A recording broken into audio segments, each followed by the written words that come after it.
Hi, guys. Welcome back to the My Opinion podcast. Today, I have another really cool entrepreneur with me. I am going to be giving her my opinion about her business and where she's going. So, welcome to the show, Kate Juozaitis. Thank you so much. Yes, I'm thrilled to have you here. We were chatting a little bit before we hit record, guys. You're going to love Kate. She's got a lot going on with her business, which is exciting. So, Kate, tell us a little bit about what you do and your business and your background. You have a mental health background, you have a therapy background, you also have like firefighting and EMT. You've got such an interesting background, and now you're coaching and you have a Yes. business called Lift as You Climb. So, tell us how you got into all of this. Well, I'll start by and I introduce myself the same everywhere I go. I am Kate. Kate, she is great. You won't remember my last name, but you will remember how I made you feel. And well, that just says a lot about me. Most people reference me as a positive potato because I'm transformative and I bring a little ray of sunshine and sparkle wherever I go. I So, love how that. about that? How many people say that they identify as a vegetable? I don't think I've ever heard that before. Well, you're welcome. Yeah. Pot Potatoes are the most transformative vegetable. They can be mash, hash, fries, hash browns, gnocchi, and vodka. So choose wisely. I choose all of the above. I am Swedish and Swiss, and we eat a lot of potatoes, so you're already my girl, Kate. Perfect. So we'll just start off with a little bit of humor, which Let's do is it. Yeah, 100% who I am. yeah. But yes, Lift as You Climb is my coaching business, and it is an homage to me having been a firefighter and learning very early on in my life that my purpose is to run in and when other people are running out. I love that. I read that too. I thought that was really cool that you run in when other people are running out. I love that. Very, Mhm. very cool. Yeah. So, but you have this has been a transition and you're transitioning to this, and we're going to talk a little bit about this, but you have also had a practice, a business in the mental health space. You've been in therapy and you're now transitioning in, and you have coaching clients already with Yes. Lift as You Climb. And so you're juggling a lot right now. And again, we're going to get into that a little bit more. But tell us, so Lift as You Climb, we all know there's a lot of coaches out here, but Yes. share with all of us your ideal clients, who you typically work with. I know that you typically like to work with executives and folks kind of going through a transition. Tell us a little bit more about your ideal clients. They might be listening. Yes. So I work with C suite execs, leaders, entrepreneurs, people that I actually identify a lot with that have kind of like worn all the hats, made all the hard decisions, do it all with a smile. And I mean, it's difficult work. And let's be honest about it. And we neglect lots of other parts of our life. So the fact that I am a divorce mediator, I've been a clinician for over 20 years, I've seen it all. The good, the bad, the ugly, the indifferent, and then some. And so it's just me leveraging the skills that I've had for that and helping people stop looking backwards and look forward in a different way that they can have hope. Because actually, most of the people that come in as a client are in places of burnout, stress, and hopelessness, and they just feel lost. And so I just want to be a bright light in their dark world and get them to where they really want to go and hopefully the fastest way possible, but reinvent themselves back into the purpose that they were born to be. I love that. And I think as a fellow entrepreneur, Kate, I understand, and a lot of people listening to the show are in leadership or corporate and definitely in entrepreneurship because that's what we talk about here. Yeah. And so many of us are burnt out. And what I love about you and when we've connected is, you just make that feel normal. And I really like that because I think social media, we all make it look so everyone's an entrepreneur and everybody is so glamorous. And look, the reality is, no, you're not an entrepreneur because you post on TikTok 5 times a day. No, you're Stop. not. Okay. No, you're not. I knew I was gonna have a Be fun real. episode with you. Yes, I knew I'd have a fun episode with you, Kate, so I could say these things. You're not. Okay, no, you're not. Okay. I'm not saying content creation can't be something entrepreneurial. It can. There are so many out there doing fabulous with it. But no, you're not an entrepreneur just because. But for those of us who truly own businesses and run businesses and are in the trenches, you are either burnt out right now or you have been burnt out in the past. Or And just so burned, or or just just burned. good one, yes, Yeah, or just burned, absolutely, and there's a lot with that, you really have to love what you're doing to keep at it because it does take that grit and that love and that passion has to overpower that, but yeah, working with someone like you, from what I understand, Kate, I think it's always important when people are doing coaching and mentoring, and that's what they're doing, right? What transformation are you hoping to achieve with your clients? So like for me listening to you, your ideal client is someone that's kind of hit a wall or maybe is going through a really tough time and they want to keep doing what they're doing or they want to keep excelling in their professional life and just life in general, but maybe some things are getting in the way. And you want to help guide them back to that level of success and get them out of that burnout feeling and get them back to feeling like themselves and yeah, even better and fastest. Am I getting that right? Is that who you're kind of looking for? absolutely. I mean, Yeah. uh, being a clinician and being in the chair with so many people, like, the amount of people that get lost in themselves trying to be something to somebody else or in a place like their workplace and like trying to just meet somebody else's needs, expectations, or even their mission. And it doesn't align to who they are. And, part of it is like every day we have our own lived experiences. They need to follow us wherever we're at and be respected. So, from leaders, like teaching leaders to respect other people's lived experiences and getting that to be a part of their mission statement as well. Like, how do you blend those two things together? But, with families, relationships, whatever, we tend to lose ourselves. And entrepreneurs, we lose ourselves in our business and we forget, like, why? What is my why? But Yeah. the other part is like, I mean, I worked in a hospital setting for a long time too. And the saddest thing I've ever seen is like people on their deathbed questioning whether or not they lived their purpose. Right. And so that is most people's biggest regret. Like, did I live my purpose? Did I do it to the fullest? And like, what's the legacy I'm leaving behind? Burnout isn't it. Yep. I love that. And brokenness is also not it. And that is also what so many people, unfortunately, that's what they leave behind too. Right. And I think this is like your secret sauce, as I like to say. And so many people use that term, but I like it. So there we go.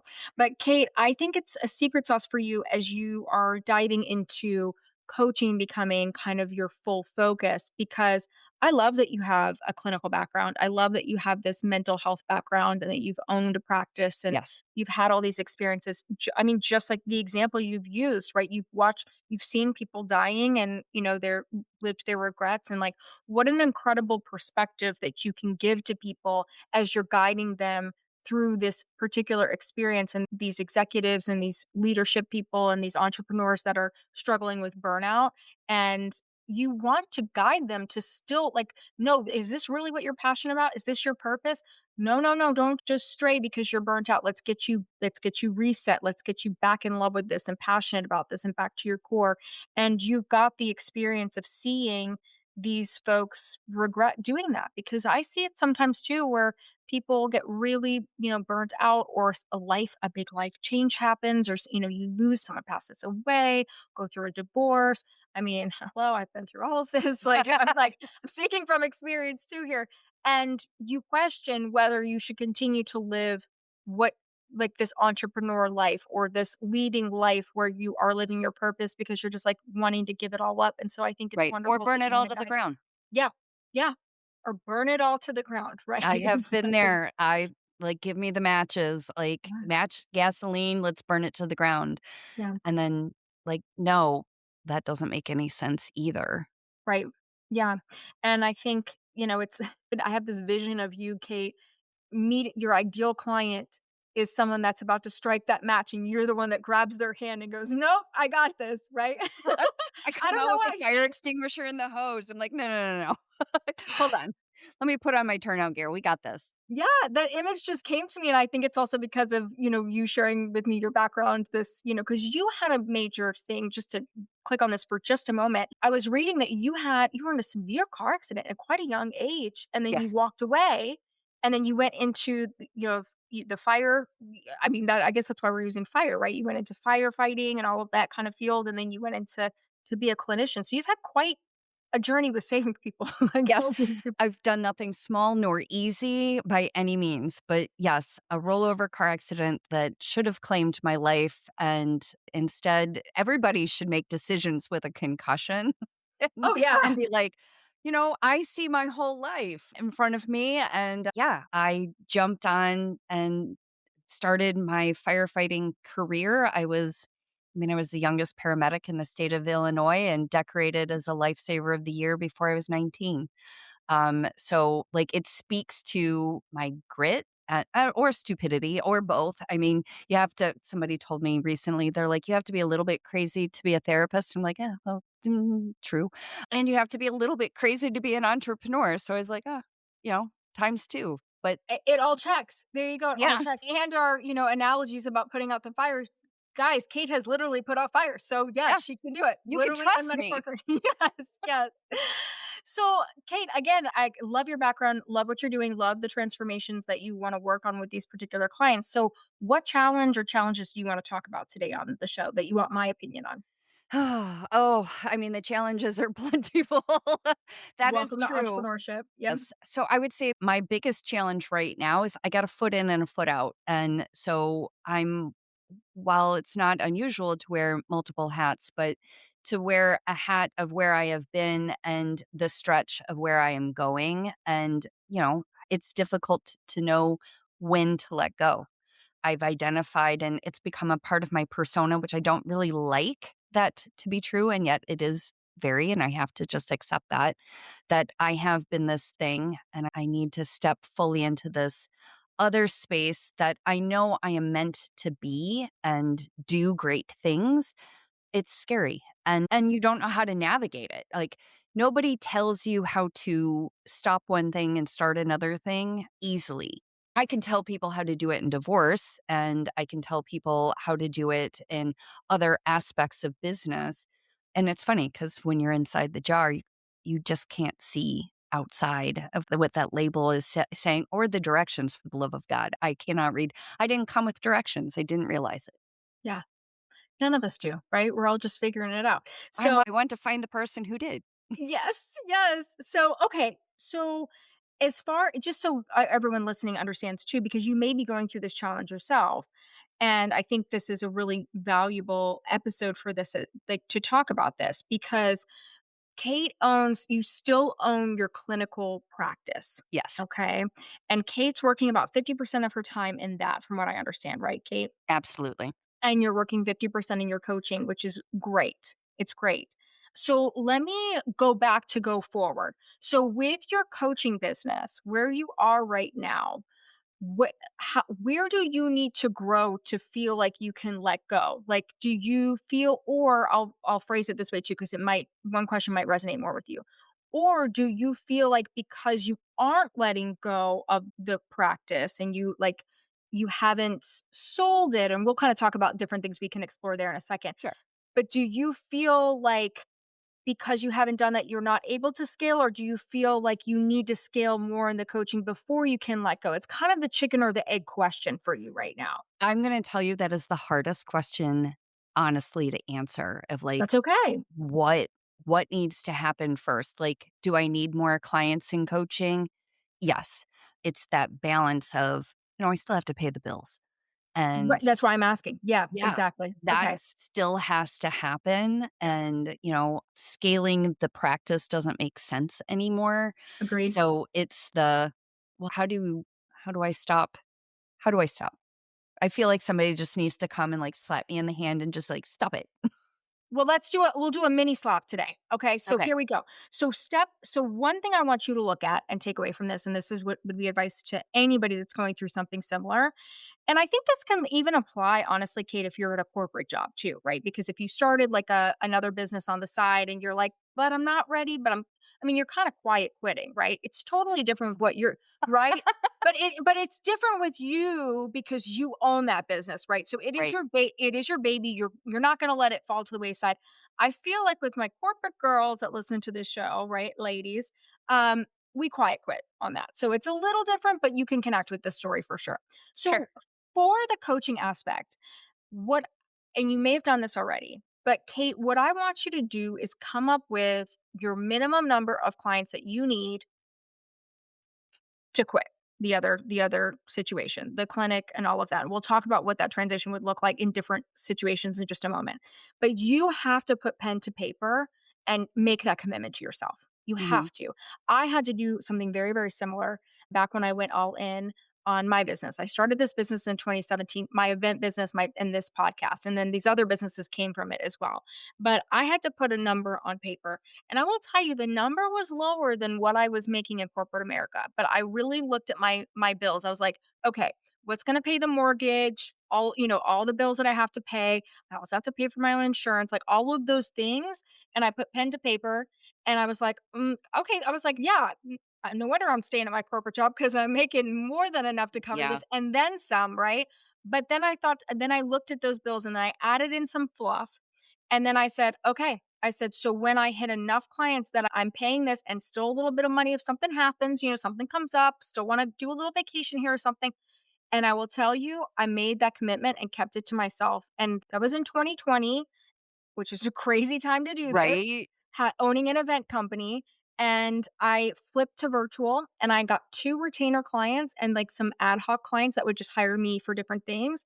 And once I averaged that, it's crazy, but end of April, early May, I said goodbye to my agency job, and it was scary, but I've never looked back. So you have to kind of just shove yourself off that cliff at a certain point, but my in my opinion, it's you have to do it you have to jump off the cliff responsibly, right? So like make sure there's no rocks down there, make sure you know what I mean, like test the water, and you already have coaching clients. So literally your budget, write all of those Yeah. things down. This is for anybody else.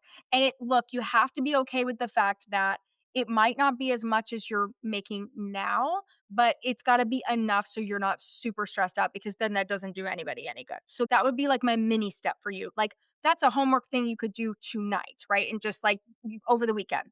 And you may find when you start looking at the numbers, you're like, actually, I'm not that far off because I don't think you are. I know your personality. So you're not probably that far off. She's a grinder. She's a Yeah. grinder. Yeah, you're a grinder. And then kind of to just add on to that is like a mini thing. We talk a lot on this show about ideal client, ideal things like that. We were talking a little bit before we started recording, guys, and she's been working a lot with a certain type of client. A lot of male clients that have gone through some transitions and are executives and are kind of in that space and are entrepreneurs. I would continue to dial into spaces where these particular people live, like you have, right? You have a local community that you've tapped Yes. into, but I'd also tap into, LinkedIn, groups on Facebook, and like let yourself be known as the person that does that. And again, I think your secret sauce is the fact that you have a clinical background, right? So like people love to be coached by that. And she's a little sassy. Yeah, and you're a little sassy. I love that. I love that. You're the clients that will resonate with you enjoy a direct conversation, and you need to go where those clients are, and I could see you honestly like, I'm not sure how much you utilize LinkedIn, but LinkedIn is great for that too and creating a following with that. So, that's where I just as a side note to continue to grow that, that's what I would do, Yeah. and I mean, and of course, it's mostly women that listen to our show. So if you're a woman who enjoys someone direct and likes that clinical aspect too, because I do, I like to know how things operate and like Kate's the one for you. So let's talk about the big part of this though. I'm not worried about you growing and finding your audience. Just I want you to expand yourself and spend more time in those communities Right. and I want you to pick 2 platforms. For me, the instant hit for you is LinkedIn and Facebook, I would think, right away. Not saying don't post on Instagram, I'm not saying don't do TikTok, they're very powerful, but you're doing more executive level, and those are probably where they're gonna live, as well as, like, in-person networking, which you already have a fabulous group, and so I'm just I'm expanding all in that. on those people. You're great there, right. Yeah. So, as far as your large issue of how do we let go? How do we let go of this clinic that you've loved and you've practiced that you have, and it's taking up 50% of your time? That's another reason I'm not worried about you because when you have that off your plate, you're gonna have all this time to continue to cultivate the coaching business. Yeah. Did you So just feel that heavy breath that I just yes, had? Like, yes. oh It's god. not aligned with you anymore. It's not Right. aligned. So let's dive into that. So you're spending 50% of your time there. Are you still seeing clients there? I am. As we downsize our overhead, which has been a big part of like, I've been working just to cover the overhead. That Okay. has been what has been going on, and I will be the first person to say that is pathetic and sad, and at the same time, it was just gotta grind it out and get it done. Right. However, your time there is taking away from building the coaching business, right? Yes. So it becomes Yep. that chicken we're in a chicken or egg, it could be the name of this episode, chicken or egg. You You know, suck. right. So it's sucking you in to that. So I think my question for you is how can you exit, right? Like how, it's kind of rhetorical. How can you exit from this when you're continuing to work in that space? And I think, some of your clients, this is more of a practice and like, clinician environment versus a coaching environment. So some clients may follow you, not all, which is Right. probably another challenge that you're going through. I Yeah, can oh, yeah. Oh, that. yeah. Yeah. So I think you have to probably scale back your hours even more there, right? That's kind of a I mean, it is what it is, but also you've got the overhead. So I'm curious if you could maybe have some other people work in there. Are you willing to sell it? I mean, there's a couple different aspects. Is this a business that is sellable? It Like, is not sellable right. anymore, and it's funny because as you're talking, I'm like, I'm recognizing and fully feeling it right now. I'm like, I've been in an abusive relationship with my business. Maybe, It maybe, has yeah. it has access to me that I would not give a narcissist, and I'm like, "Ugh, damn. Hmm. Well, I didn't feel Yeah. that one coming, so thank you." No, you're welcome. That's why I love doing this is why this series has been really fun for people to listen to and also contribute and be a part of because it's powerful to sit and chat with someone who's also an entrepreneur and like on the other side of it. Like you said, you when you're in it, when you're in the jar, you can't really get out and you Oh, can't no. see, Right. right? But for you, you're kind of in this rat race because like I have again, I'm fully confident you're going to grow your coaching business. I'm so not worried about like, we have some people that come on the show and I'm like, "Okay, this is clearly like a lead gen issue. This is or we have a marketing issue or we have" No, I'm not worried about that for you because I think it's Thank you. quite clear. I think it's quite clear who you need to be working with, and I think you've identified that. I just don't think you've had the time to continue to finesse that, and you will. You've got to move away from this business, and if it's not a sellable business, you've got to find a way, like, the space, are you locked into a like a because it's a physical location, right? It's brick and mortar? Yes. Right. Yes. How long are you locked into this lease? We're literally moving this week. Like, these were decisions that were just recently made, and we're moving to at least cap some of that for myself, thank God, but we're doing that right now. Okay, so you're moving to a more affordable, a smaller space, Yes. lower overhead. Okay, so Yes. that's one thing. How like, do you want to close is the goal to just close this shop up, or do you just wanna keep it and be totally hands off and have other clinicians working in it? What's the long-term goal there for the exit? Uh, temporarily have people work for me and me be hands off and let them run on autopilot until I'm just like, "All right, I'm done. I'm done."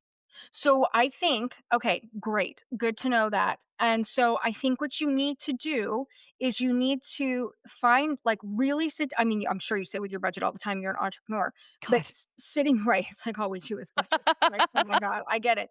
But you need to come up with a realistic budget. So while you're doing your budget to leave, right, with your coaching, also sitting there and going, okay, you've got to make this commitment to yourself, Kate, because you can't go there and also show up for your coaching clients the way that you want to. It's Right. spreading you too thin.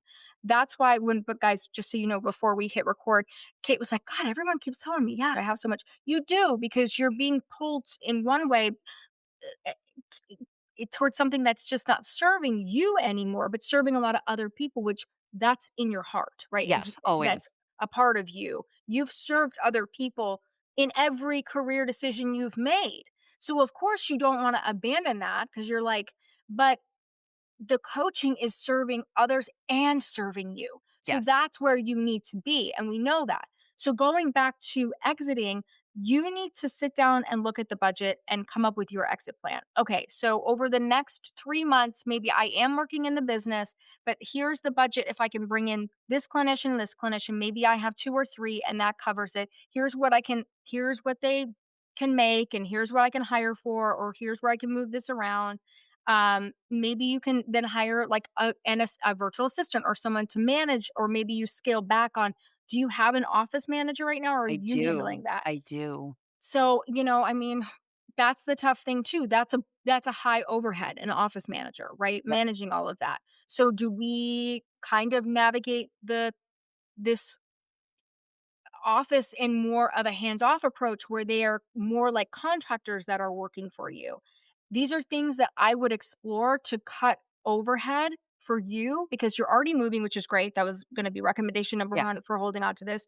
2, thinking of them working, I've done a lot of therapy in my life. That's a whole other episode, Kate.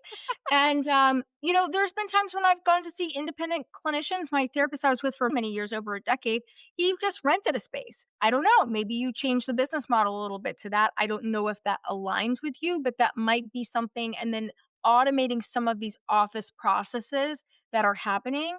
I'm sure you love your office manager, but at the end of the day, you have to do what aligns with you. Yeah. And then in the short term, you've got to cut costs and focus on really good clinicians that are serving your clients. But I mean, that's the short term. In the long term, I don't know, how long is your new lease for? We're month to month. Thank Oh, you're God. month to month. Okay. Yeah. So for me, again, I don't know what all your relationships are with your clients, but I would come up with immediate goal, like, and when I say immediate, 30 days, right? We know this in entrepreneurship, 30 days or yesterday.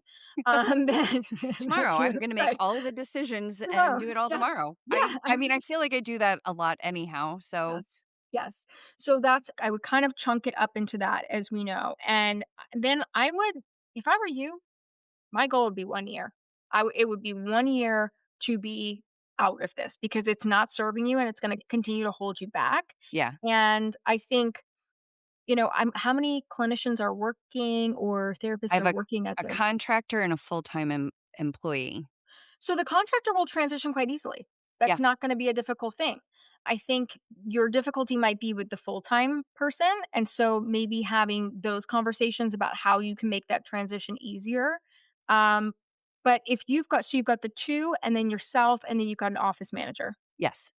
So it's not the best news for your office manager, but that is probably the person that would need to go in my opinion, but not before you have all of the kind of operating procedures in place, and then also having that conversation with your full, because your contractor is going to roll with this. It's if they're contracting, they're going to Yeah. understand, as long as they understand the standard operating procedures, how you do things, the booking, the scheduling.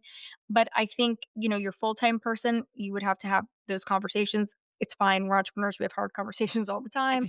And Facts. yeah, and I would, if they are on board with having that role, are they both fully booked? Can they take on more Yes. clients? Oh, yeah. No, they're fully booked. I have done a very good job. That's amazing. But you don't want to be booked anymore. You want to go into your coaching. So you may need to transition into, again, full-time to contract. Contractor stays. You might have to bring in another part-time contractor to take over. And look, here's the reality. You're gonna lose some of your clients, and Yeah. that's okay. That's okay because you're gonna be transparent with them. It sounds like you've already done this. We were kinda chatting before about this, guys, before we hit record. You're like, "Hey, this is the direction I'm going in. No, I don't take insurance. I'm a clinician, I'm a therapist.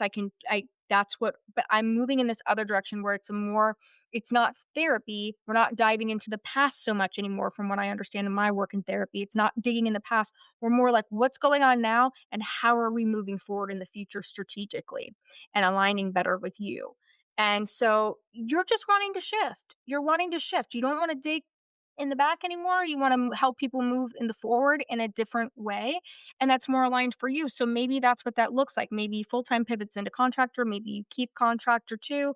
And then maybe you hire a part time person and you've got to cut that overhead. Maybe you're using some kind of virtual assistant. Maybe you're using someone to schedule because you don't want to put all of those types of tasks and you're automating some of these systems.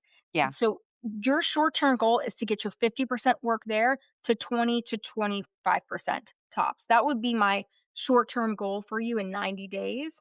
And that might feel like a lot of transitions. it does. But I think you're just gonna, again, while simultaneously looking at your coaching, right? Because like, and then you can start to give yourself some deadlines of, okay, like this is when I'm gonna roll these clients off. And like, you can give them deadlines of how many hours, and you need to scale back your hours. Yeah. You need to scale back your hours. And anything operational, I mean, I'm a huge fan of the virtual assistant. I'm a huge fan because the cost is low and you can find some really incredible people, especially when they have a background in what you do. Right. So finding someone like that. Um, Long term, I Yeah. think I think thinking about someone who, I understand why this is not a business that somebody might buy, but maybe having a conversation. I don't know, with your current therapist, are they aware of you wanting to kind of move out of the business, or what do they know? They do know some. They know that I'm transitioning into doing other things. The funny thing, they're both ride or dies. Like, whatever I do, they're just like, "Take me with you," which is kind of, I mean, who has that? But they're just Yeah. like, "I like working with you. I don't want to not work with you." And it's like, "Well, great. Then you also have to learn to do what I do." And then they're like, "Oh." I was like, "Make the leap." I mean, I've got a super cape, so, I mean, you can just become a superhero with me. Yeah. Well, so when you say that, are they wanting to move towards coaching as well, or are they wanting to stay more in the, like, clinical type therapy? I think they don't understand that they can leverage that. And again, like some of them, they've not been in the field nearly as long as I have, so they don't understand like how that really works and how Mhm. it's to their benefit. And like one just graduated, so with his doctorate, he's just like, well, how are you doing that? I'm just like magic. That's how I'm doing it. Well, that's a whole other aspect to this too. So, are you seeing coaching clients at the brick and mortar, like, building as Yes. well? Okay, so you kind of intertwined it a little bit. Yeah, talk about that's yeah, I feel like that's also part of the problem is because both hats wearing them in the same place and yeah, that was a mistake, but a valuable one to be learned from. So, I think, look, we make a lot of mistakes as entrepreneurs, right? Amen. So, I beat myself up all the time. I'm sure you do too. And I'm learning to be softer on myself about that, because every time I make a mistake, I look back many months, many years later, and I'm like, "Oh, I needed to make that to do this." And so I think you'll feel the same way about this. You might already feel the same way about mincing it a little bit. Yeah. But actually, now that I have that piece of information too, I think this could help you with your transition, because if you truly are you seeing all of your clients in person? No. Oh god, no. It's a blend. It's a blend. Yes. But you like having the office space to do that. Yes. Okay. So you don't have to give this up then. You don't have to.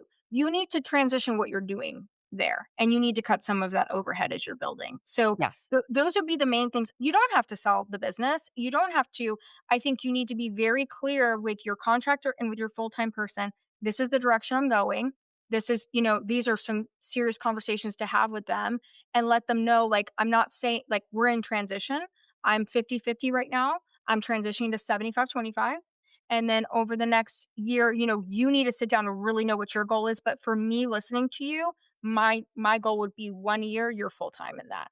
And you don't not need to have the space, right? It's just that space needs to transform, because that's why you're also struggling. Like you Yeah. said, you're split in one place. And that's takes a toll on us mentally and emotionally when we're, probably physically too, when we're feeling like we're two different people. You It's need to the feel worst aligned. bipolar it's the worst bipolar disorder I think I've ever experienced in my whole life.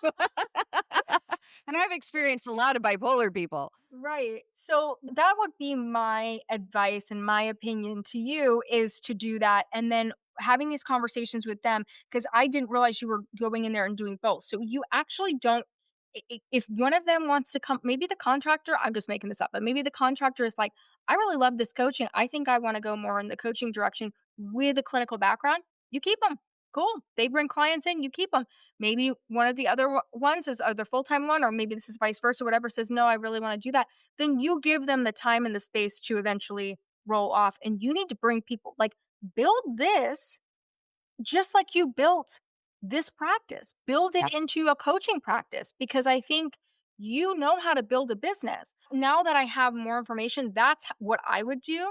I would build this into a movement, into an experience, and also you can offer more to your coaching clients when you have if these folks are on board with you. But I would really look at the overhead because you know you're kind of stepping back to spring forward with the financial aspect of this with Yeah. your coaching. I would look at overhead. Having an office manager is great, but there's so much virtual access now, and if it's just a building that you guys go into and you're not managing, I mean, you're just managing clients coming in. It's not a Yeah. huge, it's really just scheduling, cleaning the office, locking up all that kind of stuff. I cut overhead. I'd work on a transition plan. I would see who's going to come forward with you.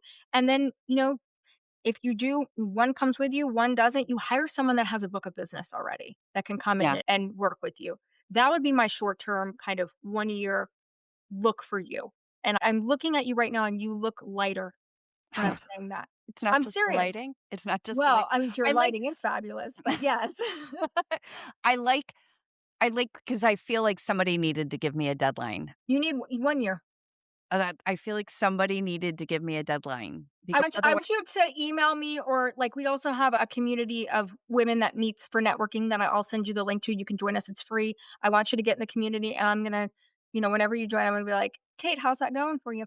I want you to email me at, like, Christmas this year, at the end of this year, and be like, "Guess what?" Like, you do need a deadline, right? You need short-term deadlines, and I think your short term is doing your budgets and looking at that, right, which you do anyway, so it's gonna be right. easy to pull up. But giving yourself that coaching goal, like what's that number I really need to hit so I feel a little you want to feel a little stressed. We know this as an entrepreneur. We want to feel a little stressed. We want to feel too comfortable, but you know you can pay the bills and you can still live your life.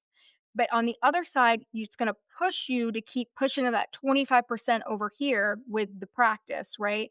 And push you to that 100% by 2027. And you're going to feel so much more aligned going Oh, in and look, part of the tough part of this too is having that conversation with your contractor and your full-time person and letting them know, but because they're so aligned with you and so connected to you, I know from what you're telling me, they're going to appreciate that honesty and oh you yeah. leading them because that's what we do as good leaders, we tell them where the vision is going. And who knows, you might be surprised, they both might say, "Let's all pivot together," and then you grow this thing together. But I think yeah, and it would work. I mean, look, lift as you climb. I, That's what you could do it together, and then you have an even bigger story to tell people. So that's my that's so true. short-term advice for you, if that's helpful, Kate. It is. It is. Somebody had to put the flag in the ground and say this is where you need to go. And I mean, from there, yes, everything's a summit. Yeah.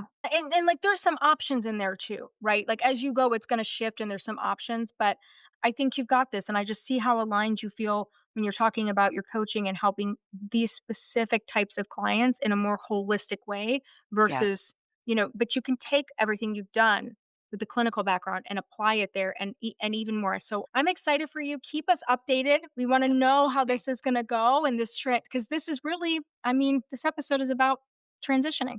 It's really about Yep, transitioning into your power and into your passion and into your purpose. So, absolutely. Kate, tell us where people can find you to work with you because I mean, who wouldn't want to work with you? This is awesome. Yeah. You can find me at liftasuclimbcoaching.com and find me on LinkedIn. So, Kate Juozaitis, Perfect. and that's spelled with a J. Perfect. And we'll put it in the show notes. And of course, you'll be featured on our website as well so people can reach out. And you guys will love working with Kate. I've enjoyed this episode. Kate, thank you so much for being here with us. Thank you so much. And Yeah. thank you for giving me a path because, again, I give other people paths, and sometimes somebody needs to be the light for me too. Absolutely. That's why, yes, that's why we do this. You need to be outside of yourself sometimes. Yes, Absolutely. And thank you guys so much for listening to the My Opinion podcast. Don't forget to follow us at My Opinion Podcast and at Maya Roffler on Instagram and TikTok. That's where I like to hang out. Don't forget to join our free Facebook group and our free networking group in the show notes. We'll see you on our next episode.